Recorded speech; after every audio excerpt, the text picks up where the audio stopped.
And then he was like, "Do you feel like you manipulate people?" But rest in peace. Not rest in peace. He's not dead, but rest in peace. Like, may he rest in peace, not like in the dead way, but rest. Like be in peace. Jesus Christ. Hello, hola Ted. Today I'm here with both of my emotionally support doll friends, uh, sisters, daughters, and projection of myself because I need courage. Because today I want to finish edit. Yeah, whatever that. A video that I recorded almost 2 years ago when I got this laptop because I wasn't really in a great place mentally. Well, actually, I wasn't really in a great place physically because I was moving out. It was almost like a cold, and I was also getting out of college. I was also getting out of a horrible relationship. There was a lot of things happening, and I was also getting a new computer, laptop, and I decided to record myself on like the camera because I love to talk to myself because I never stop talking.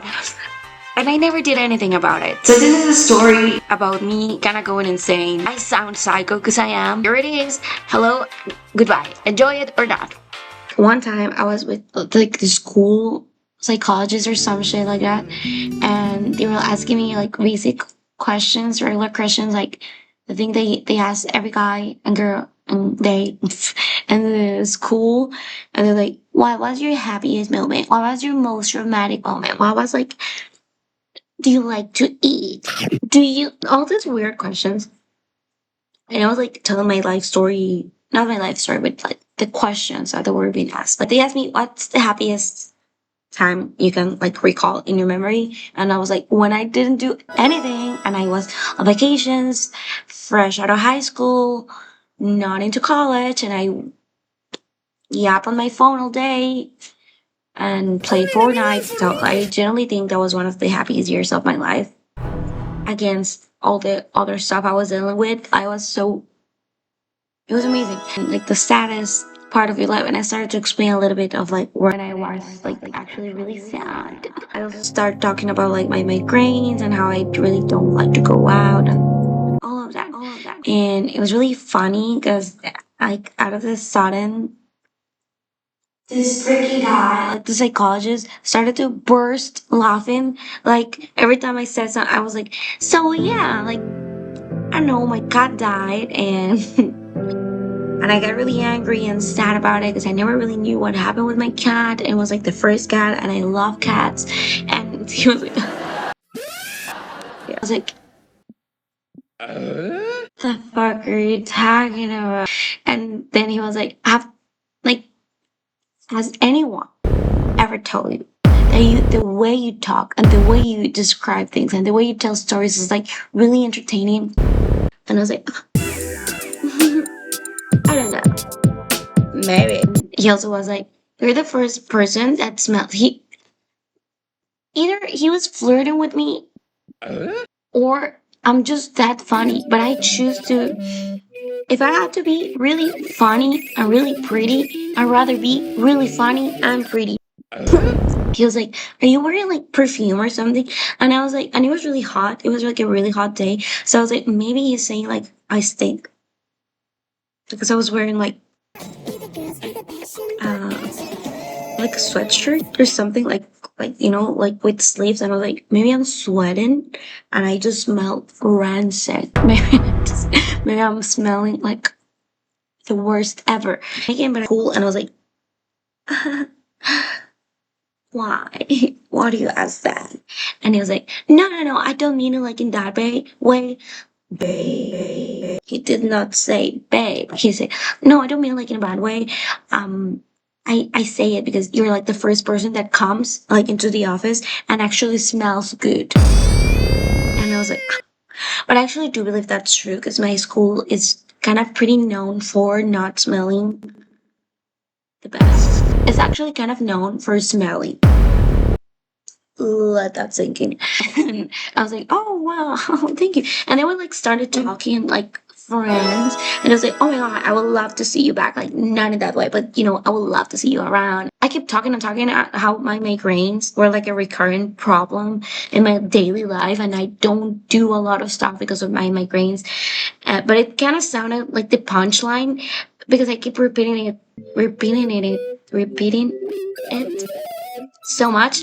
And I was like, yeah, so I don't really go out because, the migraines. And yeah, so I don't do this. And I kind of hate going to school every day because everyone's so loud and, the migraines. And everything I said, he was like, he was like, so, like, it was like I was doing an SNL monologue, which I will sooner than later.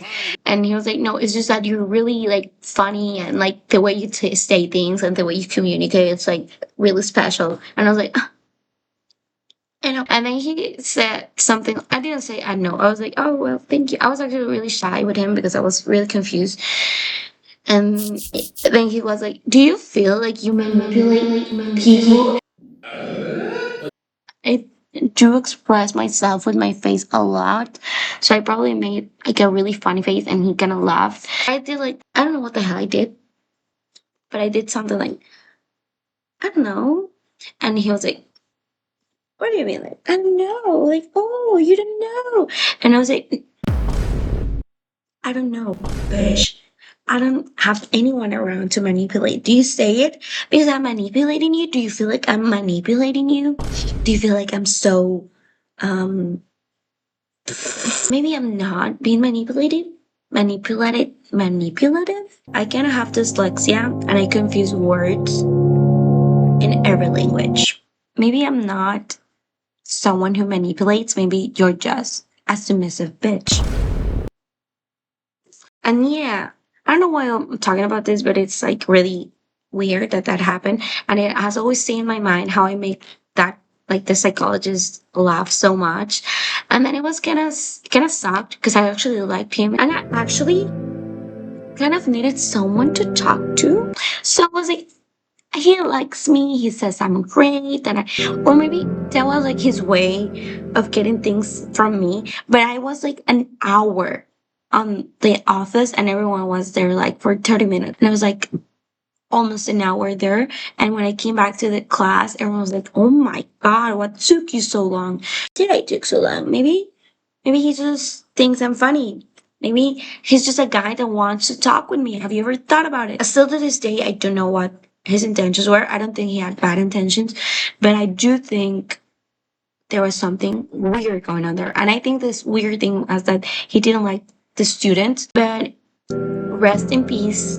Not rest in peace, he's not dead, but rest in peace. Like, may he rest in peace, not like in the dead way, but rest, like be in peace.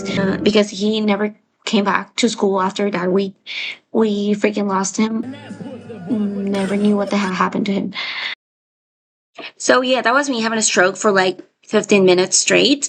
If you see a loved one or a friend acting the way I do, go to the doctor. They're probably having a brain aneurysm. Did you understood what I was trying to say in the video? Because I kind of didn't. I kind of didn't, guys. But well, whatever. It's done. What's done is done. The school therapist left. We collectively as a school may have traumatized that poor man. Yeah, whatever. If you hated this video, leave a hate comment. Comment I hate you down below.